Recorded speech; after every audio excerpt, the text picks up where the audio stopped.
अजीज़ तलबा व तालिबात,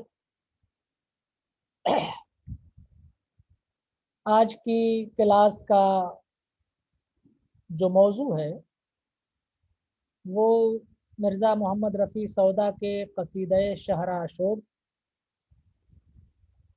का बकिया हिस्सा, उसको पढ़ना और उसके मानी और मफ़हूम तक रसाई हासिल करना, ये हमारा मकसद है। जैसा कि आप सभी के इल्म में ये बात आ चुकी है कि क़सीदा और शहर आशोब दोनों का बहुत गहरा ताल्लुक़ और रिश्ता है। क़सीदे की अपनी एक सिनफ़ी शनाख्त है और उसके लिए जो हैयत इस्तेमाल होती आई है वो गज़ल की हैयत है। और चूँकि क़सीदे में आम तअस्सुर ये है, आम ख़याल ये है कि क़सीदा किसी की मदह या किसी की हज्व पर मुनहसिर होता है। लेकिन जब हम शहर आशोब का मुताला करते हैं और जब शोरा इकराम के दीवान पर निगाह डालते हैं तो अंदाज़ा ये होता है कि शोरा इकराम के यहाँ शहर आशोब एक सिर्फ की हैसियत से क़सीदे का हिस्सा रहा है और उस क़सीदे में, उस शेरी सिन्फ में शहर की बर्बादी की और उसके अफराद के, उसके बाशिंदों की कसमपुरसी की दास्तान उसमें लिखी जाती है। किसी शहर के ख़राब हालात क्यों ख़राब हुए, बाज़ शहर आशोब में उसका भी बयान है। सरदस्त हम लोग सौदा का शहर आशोब पढ़ रहे हैं और अभी तक उसमें जो गुफ्तगू आगे बढ़ी है उसका खुलासा सिर्फ इतना है कि सौदा की तलाक़त लिसानी का और उनके शेरी इम्तियाज़ात का शोहरा चार दांगे आलम में फैला हुआ था। बहुत मशहूर थी उनकी उनकी क़ुव्वत परवाज़ और उनकी उनकी फ़साहत व बलागत का डंका चार सू बज रहा था। उनकी तकरीर और तहरीर को बहुत कबूल आम हासिल हुआ था। चुनांचे मुकालमे की शक्ल में ये शहर आशोब आगे बढ़ता है और मोहम्मद रफ़ी और सौदा के दरमियान एक मुकालमा होता है और उस मुकालमे के जवाब देने की सूरत ये निकल के आती है कि उस दौर में शहर दिल्ली की जो भी तहजीबी ज़िंदगी थी, जो भी समाजी ज़िंदगी थी, उस मुआशरे में रहने वाले किस तरह से बदहाली का, अफरा तफरी का और किस तरह से दरबदरी का शिकार थे, उसका एक इजमाली खाका बयान किया गया है। और ये तमाम की तमाम बातें दर्दामेज लहजे में बयान की गई है। जब कसीदे को पढ़िए, जब शहर आशोब के अशार का मुताला कीजिए तो ये ख्याल गुज़रता है कि सौदा ने जिन मसाइल की जानिब रहनुमाई की है या जिन मसाइल को निशानज़द किया है वो हकीकत से कितने करीब हैं। चुनांचे नौकरी का ज़िक्र किया और मुलाजमत यानी फ़ौज की मुलाजमत में जो जो मसाइब और जो जो आज़ार पेश आ सकते हैं उन सब का बयान बहुत तफसील से किया है।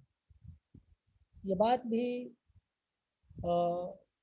याद दिलानी चाहिए कि पूरा कसीदा हमको नहीं पढ़ना है। पूरा कसीदा 96 अशार पर मुश्तमिल है। उसका उसकी एक तलख़ीस, उसकी उसका एक मुलख्खस मतन है हमारे पास, वो पढ़ना है। चुनांचे मुलाजमत और नौकरी से होते हुए हम लोग सौदागरी वाले हिस्से को पढ़ रहे थे और 3 अशार हमने पढ़े थे। उसको बहुत सरसरी तौर से मैं उसको एक बार फिर से पढ़ दे रहा हूँ ताकि सियाक़ व सबाक़ का मसला न रह जाए।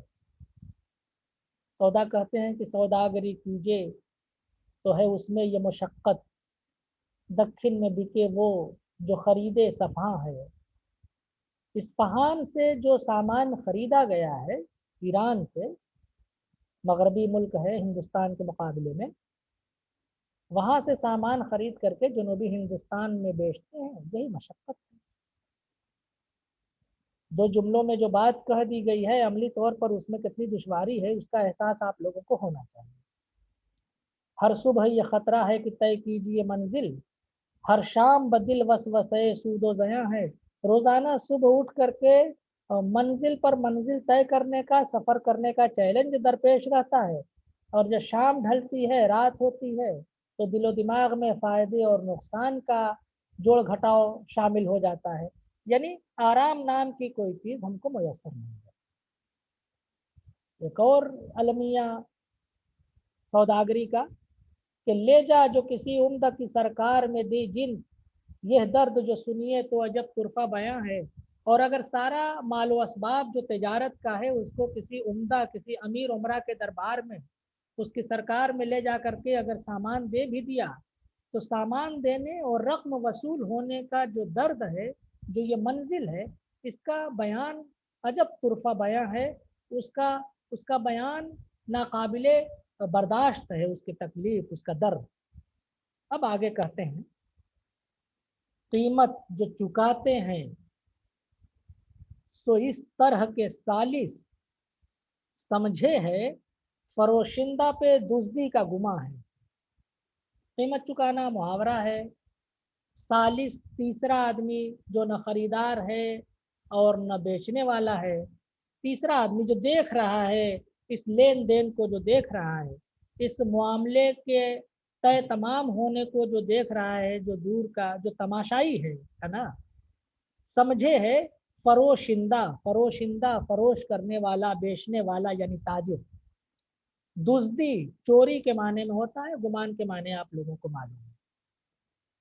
कीमत जो चुकाते हैं सो इस तरह के सालिस समझे है, फरोशिंदा पे दुज़दी का गुमा है। और जब सामान किसी उम्दा की सरकार में ले जा करके दे दिया जाता है और उसकी जो कीमत चुकाई जाती है, तो कीमत चुकाने का जो तौर तरीका है वो इस तरह का है कि हर तीसरा शख्स यानी जो उससे मुतल्लिक नहीं है वो ये समझता है कि बेचने वाला चोरी का माल बेच रहा है।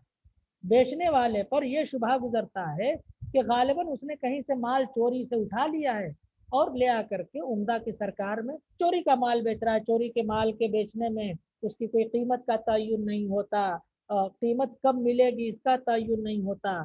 सामान लेने वाले ने जिस भी कीमत पर दे दिया। कहने का ये मतलब है कि एक बेयकीनी की सी सूरत हाल है।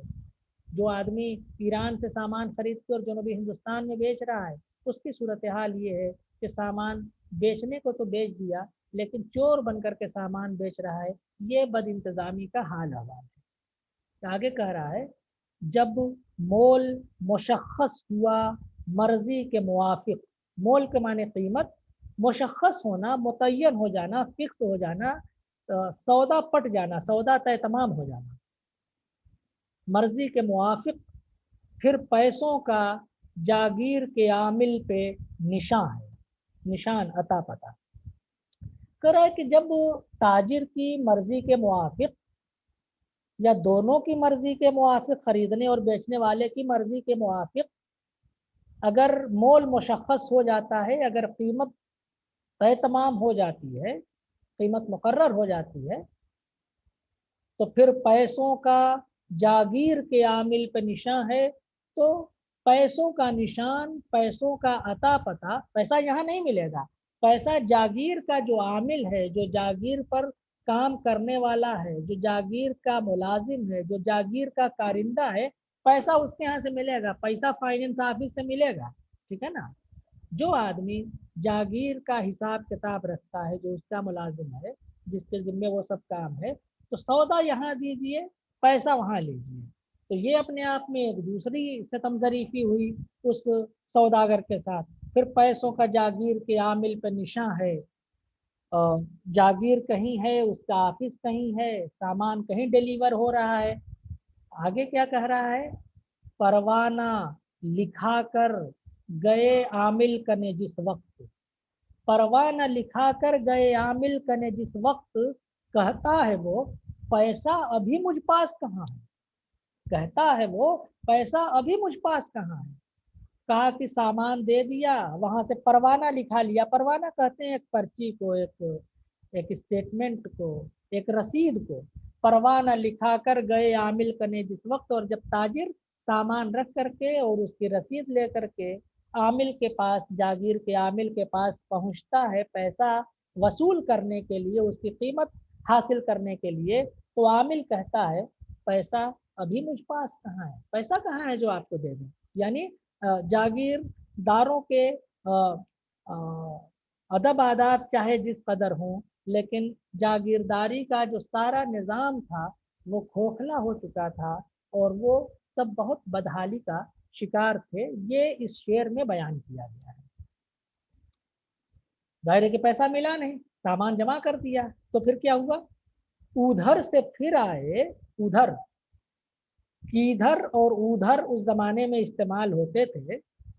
मिर्ज़ा और ख्वाजा मीर दर्द का वो शेर आप लोगों ने ज़रूर सुना होगा, दर्द कुछ मालूम है ये लोग सब किस तरफ से आए थे, किधर चले। तो किधर जो है वज़न में था, और वो किधर के माने में इस्तेमाल होता था। इसी तरह उधर जो लफ्ज़ है, इसकी एक पुरानी शक्ल उधर भी है वाव के साथ, और उसको कई मरतबा उधर यानी खींच करके वावे मारूफ के साथ पढ़ा भी जाता था। यहाँ पर वावे मारूफ का ही लिहाज रखा गया है। कह रहा है उधर से फिर आए, तो कहा जिन्स ही ले जा, जिन्स माने सामान। उधर से फिर आए तो कहा जिन्स ही ले जा, दीवानो बोयूतात, ये कहते हैं गिरा है। दीवान महल के माने में, शोबे के माने में, डिपार्टमेंट के माने में, और बुयूतात बैत की जमा बुयूत, और बुयूतात जमउल जमा है बैत की। बहुत सारे घर, बहुत सारे ऑफिस में क्या होता है, या जो ये पार्लियामेंट है, या जो यहाँ पर सेक्रेटरिएट, इसमें क्या है, जवाहर भवन, इंदिरा भवन, क्या है, बुयूतात हैं। बहुत सारे शोबे हैं, बहुत सारे डिपार्टमेंट हैं, छोटे छोटे बड़े सारे ऑफिस हैं।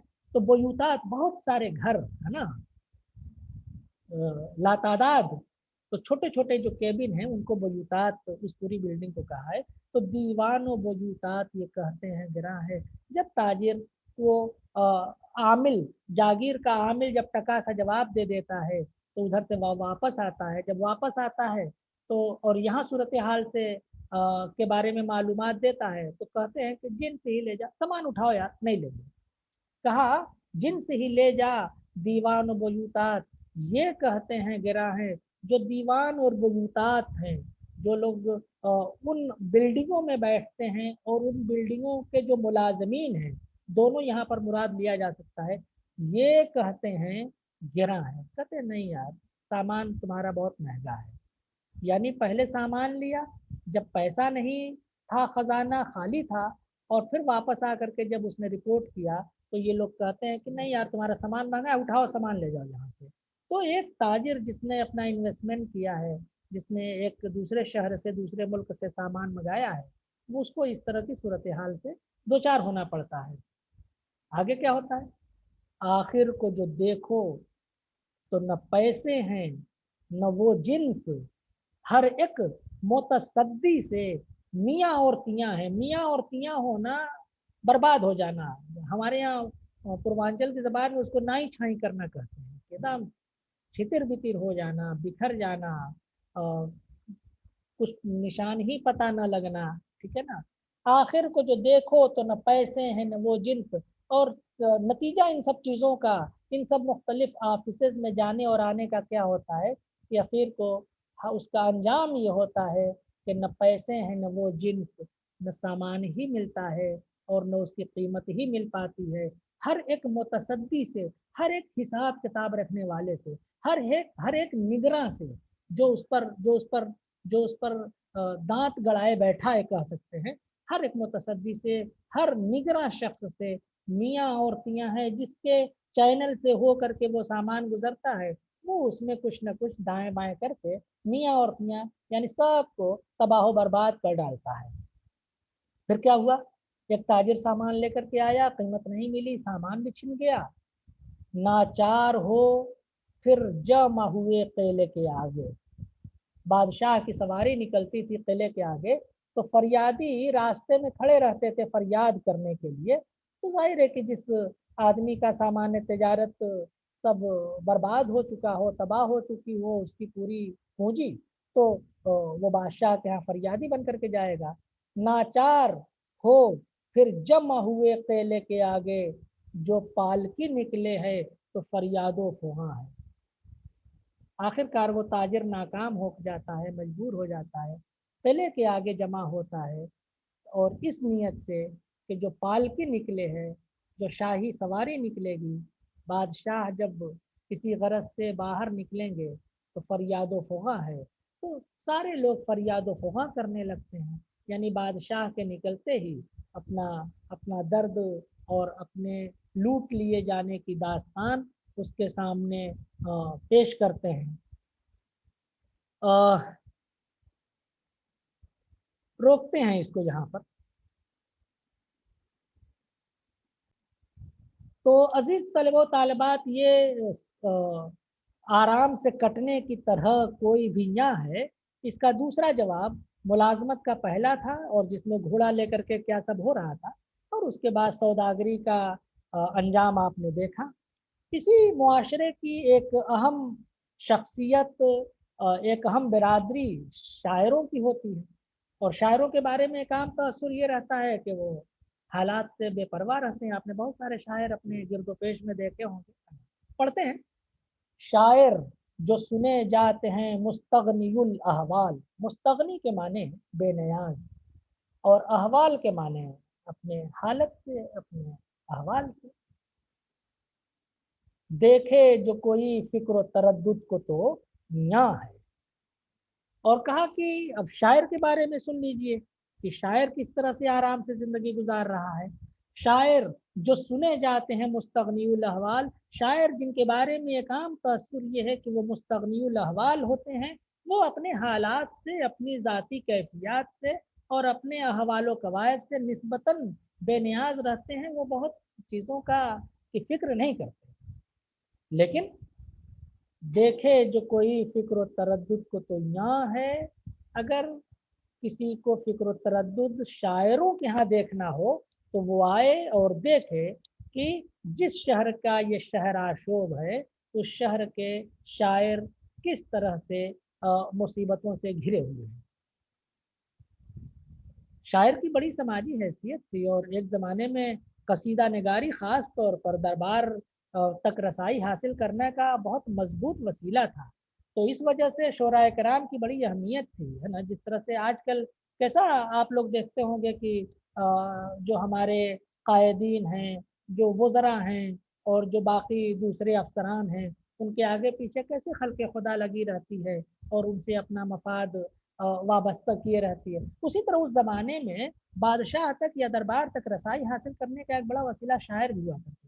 शायर दूसरे वसीले इस्तेमाल करते थे वहाँ तक रसाई हासिल करने के बाद, लेकिन जाहिर है कि दरबारदारी में शायर हमेशा से रहा है, और जिसकी दस्तरस में दरबार हो तो जाहिर है कि उससे आम आदमी मिलना ही चाहेगा। चुनान शायर कहता है, मुश्ताक मुलाकात उन्हों का कसो नाकस, उन्हों का शायरों का, मुश्ताक के माने ख्वाहिशमंद, मुश्ताक मुलाकात उन्हों का कसो नाकस, हर कसो नाकस यानी हर शख्स, कस माने शख्स, नाकस माने जो शख्स न हो, कसो नाकस यानी हर कोई शायरों से मुलाकात का ख्वाहिशमंद होता है। ये शायरों के लिए बड़ी इज्जत अफजाई की बात। मिलना उन्हें उनसे जो फुला इब्ने फुला है। लेकिन शायर लोगों को किससे मिलना है? शायर लोग सिर्फ उनसे मिलते हैं जो फुला इब्ने फुला है। फुला इब्ने फुला मुहावरा है, मतलब है कि जो बहुत बड़ा आदमी है। जो फलां है और फलां का बेटा है, यानी वीआईपी आदमी है, मिलना उन्हें उनसे जो फलां इब्ने फलां है।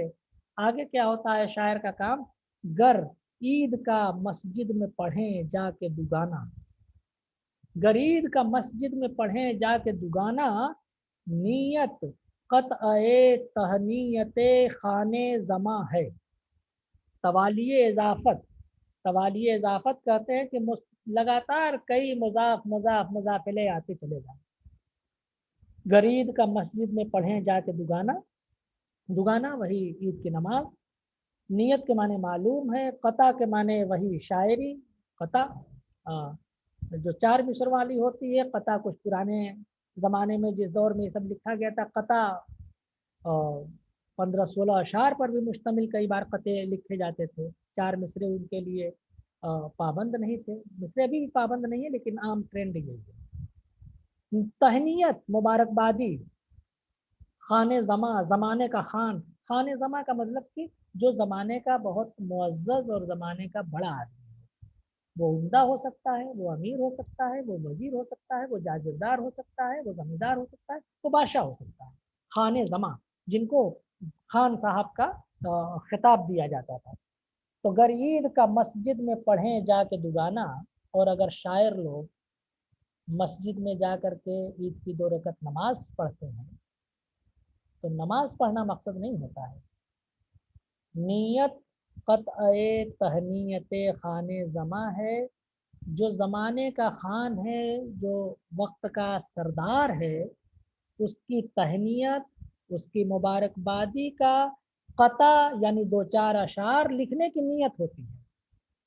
वो सवाब की नीयत से और सुन्नत अदा करने की नीयत से नहीं जाता, बल्कि वो जाता है इस नीयत से मस्जिद में नमाज अदा करने ईद की, कि जो ज़माने का सरदार है, जो खाने जमा है, उसकी तहनीत में, उसकी मुबारकबादी के लिए 2-4 अशार पर मुश्तमिल जो शायरी की है, वो उसको सुना देंगे। और यही उसकी आक़िबत है, और यही उसका अंजाम है, यही उसकी नीयत है, यही उसकी दीनदारी है। यहाँ तक आकर के शायर का ख़त्म कर दिया है। अब इसके आगे मुआशरे का एक और आदमी है, जिसे हम लोग कातिब कहते हैं। कातिब जब उर्दू खतूत के सिलसिले में आप लोगों ने पढ़ा था, तो उस वक्त कातिब, दबीर और मुंशी वगैरह का जिक्र आया था। इस कातिब को उसी पस मंज़र में समझिएगा, है ना। मैं अपनी बात यहाँ पर अब ख़त्म करना चाहता हूँ और रिकॉर्डिंग को रोकता हूँ।